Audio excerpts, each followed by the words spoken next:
55 years ago, the rabbis of the Reform movement had gathered for their annual convention, and they received an urgent telegram.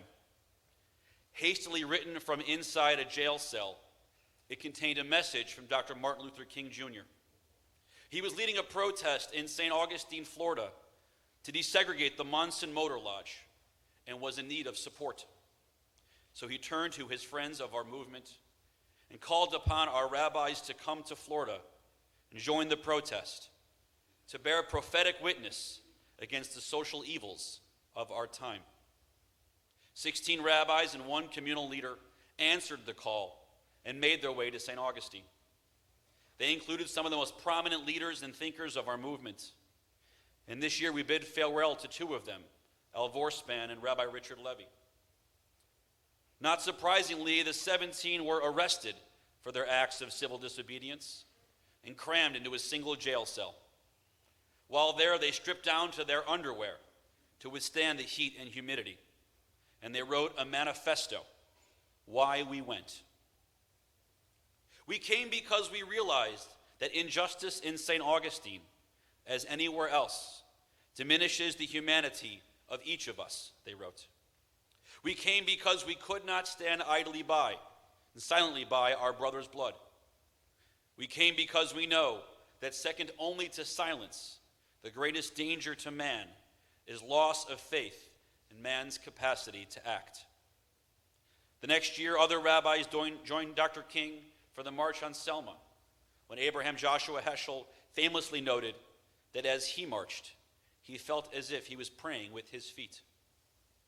2 generations ago, the leaders of our movement and of our American Jewish community risked life and limb to stand up for what they knew was a moral evil of their time, to stand with, behind, and amongst the black community to call for racial equality and justice.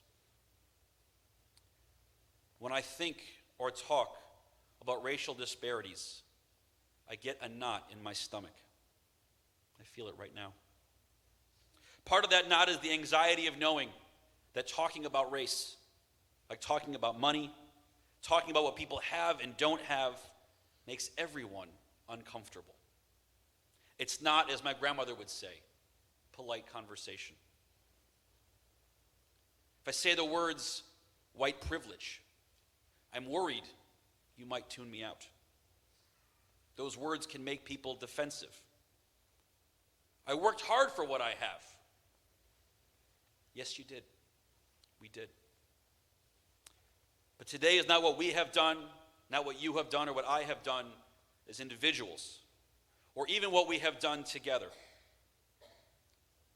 Today is about the inequality that exists not in the effort that is put in, but in the outcome that results from it. And that is the other part of the knot in my stomach. That deep sense of unfairness that remains even to today.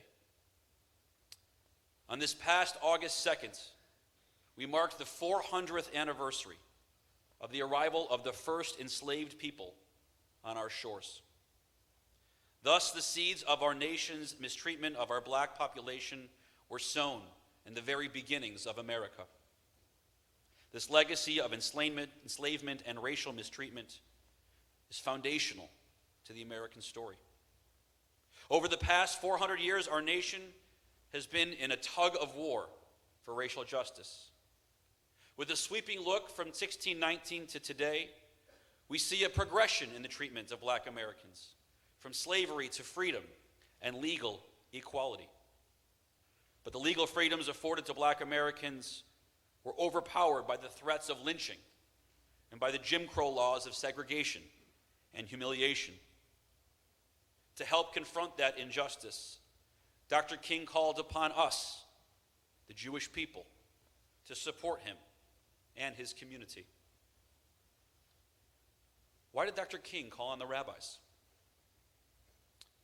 Well, by the middle of the 1960s, the Jewish community had the power to effect change.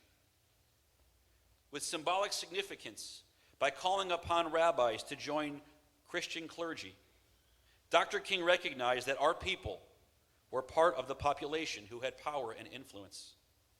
That in a racially segregated America, Jews were white. It wasn't always that way.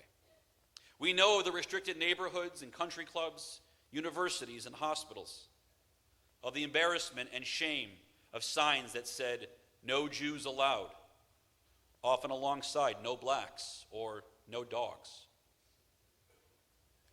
But the Jewish experience began to change in the years after World War II. While serving in our armed forces, white Christian Americans met their first Jew. They put their lives on the line for each other. When the GIs came back home, many left the anti-Semitism of their youth behind. From there, the GI Bill sent us to college and up the ladder of economic prosperity. It was then that we finally found our acceptance, and the restrictions of so many communities, universities, hospitals, and other institutions began to recede. As we made our way out to the suburbs, into the country clubs and the medical schools, boards of nonprofits and museums, we became essentially white. Unfortunately, the black soldiers did not have that same experience. Many fought in segregated units. In the South, they still couldn't vote. After having gone to segregated, separate, and unequal elementary and high schools, they were denied admission to public universities, blocked from one of the core benefits of the GI Bill. The low-interest mortgages that the GI Bill provided as well were also blocked. The practice of redlining prevented black families from amassing wealth through real estate in the ways that the white middle class has historically been able to do. While white suburban homes appreciated in value, black homes in black neighborhoods had their values depressed by the practice of redlining. While the post-war era meant endless opportunities for Jews, for the black community, it became just another iteration of the discrimination that had been going on for centuries. I'm going to share with you a story of one family who rode that wave of post-war success for the Jewish community. My own family's. It started with my immigrant great-grandparents who had their children during the Depression. My grandparents were raised in Chicago's West Side. In the 1950s, they moved to Skokie, Illinois, following that wave to the suburbs. My grandfather had a furniture store, and my father was the first in his family to go to college, the local state university. Then he put himself through medical school. My mom is the daughter of a successful local business owner who has spent the entirety of her life working in dentistry and oral surgery. I was raised in one of the most affluent suburbs of Chicago. We went to public schools that had small class sizes with art and music and PE programs every day. The high school had dozens of athletic teams and school clubs. My debate team traveled the whole country to compete in tournaments, the cost of almost all of which was covered by the school's budget. The counseling department was dedicated to every single student in the school being accepted into college. In my family, it wasn't a question of if we were going to college, but a question of where. I wasn't asked to worry about how we would pay for it, so I chose Boston University, only one of the most expensive schools in the country. Thanks, Mom. The partial scholarship helped. When I made that decision, the school added my name to the list that they hung in the hallways, in one of the main hallways of the school, with each graduating senior's name and the college they would be attending. At BU, I worked hard, got good grades. When I got in a little bit of trouble, no big deal, a few shekels, and everyone moved on. Graduated cum laude, was able to support myself with the help of my parents, with an interesting but low-paying job, and then 6 years of graduate school. Didn't have to worry about expenses. I had access to student loans, paid internships. And since my ordination, I have been privileged to work at one of the most dynamic and thriving congregations in the country. I can support my wife and 3 children. And this past year, we checked that final box on the adulthood checklist and bought a house. I've made my way here through affluent schools, access to the people and contacts to put me in the place to succeed. We paid for it through income and wealth amassed over generations, driven by higher education and home ownership. When I think back about that list of the seniors in my high school class and the colleges that they went to, I remember something else. I remember that of the 426 students in my graduating class, only one was black. This wasn't a time of segregation, wasn't in a time of redlining. It was 2 generations later. But the generational effects of those policies remain.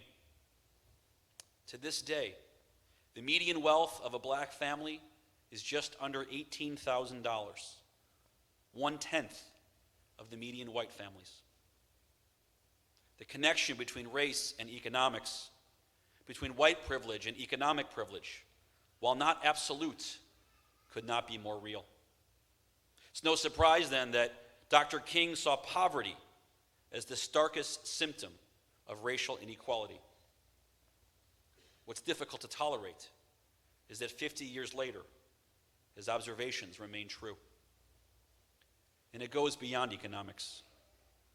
It's in the day-to-day experiences that each of us have, and the differences of those experiences depending on the color of our skin. If I walk into Nordstrom, I'm greeted with a smile from the sales staff and a "may I help you?" Many in the black community would tell of a different experience, feeling the eyes of the salespeople, the managers, and the security guards watching their every move, signaling that they are a threat. It's the phone call made to 911 when a white woman sees an 8-year-old black girl selling bottles of water and reports her for not having a proper permit. It's in Caucasian skin tone Band-Aids in each and every box, and the special ethnic hair care section at the drugstore, signaling that white is normal and black or brown is not. It's in our judicial system that penalizes crack cocaine, predominantly used by blacks, more harshly than powder cocaine, predominantly used by whites, which has resulted in a prison population that skews black and brown, while white Americans still commit the majority of crimes. Perhaps the most difficult example of white privilege to discuss is the disparity in policing. Our law enforcement officers bravely put their lives on the line every single day and are doing so right now to make sure our communities are as safe and secure as possible. But from time to time, in episodes that occasionally make national headlines, the decisions of a single or a small number of officers are questionable. What brings me hope is that we see police departments all around the country engaging in implicit bias and other trainings, with the goal of reducing the number of racially charged incidents involving our bravest and our finest. However, we cannot deny a reality when it presents itself. A reality like the talk that grandparents, parents, and older siblings of black children have to have with their kin about how to behave when they get pulled over. It sounds like this. He's going to turn into a large, scary black man. That's not who he is, but it's how he will be perceived, one mother noted. I get so frustrated and angry for having to prepare my kids for something that they are not responsible for, another said. These are conversations that people of other races do not have to have with their children, a third said. And then she offered the warning. Make sure your hands are out of your pockets so that they can see.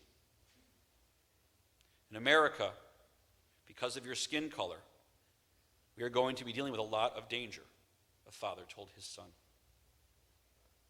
The next chapter in the story of race in our country after slavery and violence and legal segregation, is the chapter we are living in now, the chapter of white privilege. It's the chapter in which, according to the law, everyone is equal. It's the chapter in which blatant acts of racism in public policy, in educational practices, in policing, in art, and in culture are both forbidden and not tolerated. No more separate but equal, and no more Archie Bunker either.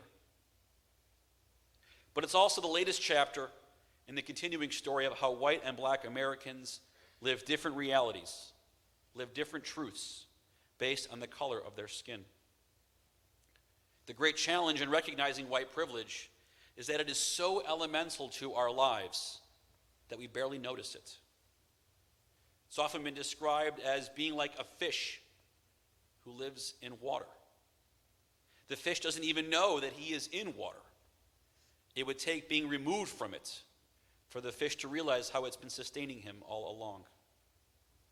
It is evidenced by the things that we take for granted, the things that we think of as normal. It is only when we learn of that for others, of other skin tones, those enjoyments are nowhere to be found, that we become aware of the privilege that we have. In my heart of hearts, I know that it was just as a fluke of my fortuitous birth that I was born to a white Jewish family in 1983. If I had been born on the same day, at the same hospital, to a black family, the opportunities that would have been afforded to me would probably have been very, very different. The truth is that we all have challenges in this world. But should they be because of the color of our skin? Our tradition teaches that humanity began with a single human being, so that no one could say, my ancestor is greater than yours.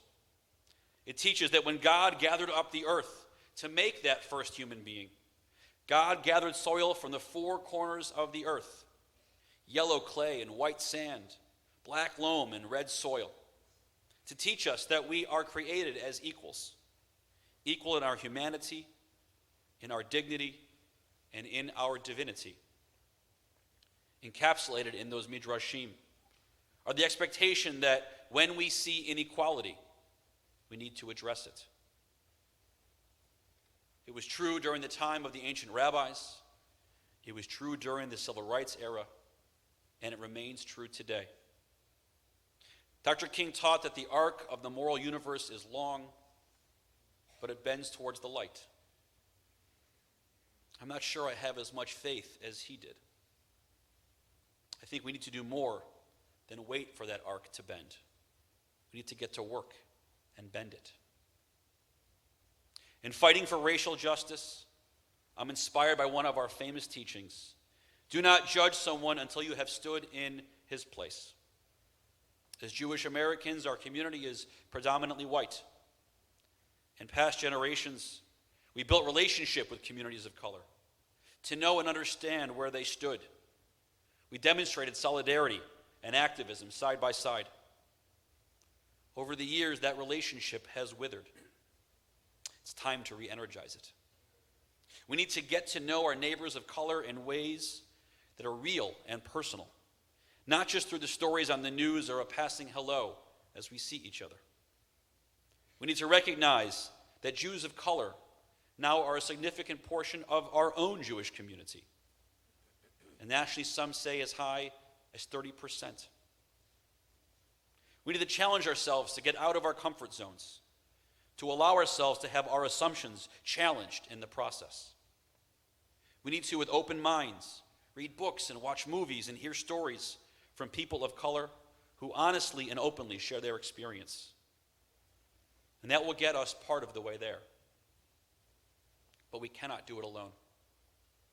A few weeks ago, on a rabbinic visit to the Deep South, I learned a phrase that is common in justice efforts. Nothing about us without us. We as white Jews cannot lead the fight for racial justice. We must enter it in relationship with those who have been the victims of injustice, and fight with and for them. It's important that we have Martin Luther King Day with the town's black churches, but it's not enough. It doesn't give us the opportunity to hear their stories, to learn how we can work together to make a world that is more fair and just. In a time when hatred and divisiveness is rising, we need to lean on each other and support each other now more than ever. When we hear the cries of the shofar, it shakes us out of our comfort and complacency. It is a wake-up call to the ills of the world and our responsibility and our opportunity to address them. And so we rise now and turn to page 282 to hear those calls of the shofar. And may we stand up ready to work for a world that is more deeply steeped in justice for all.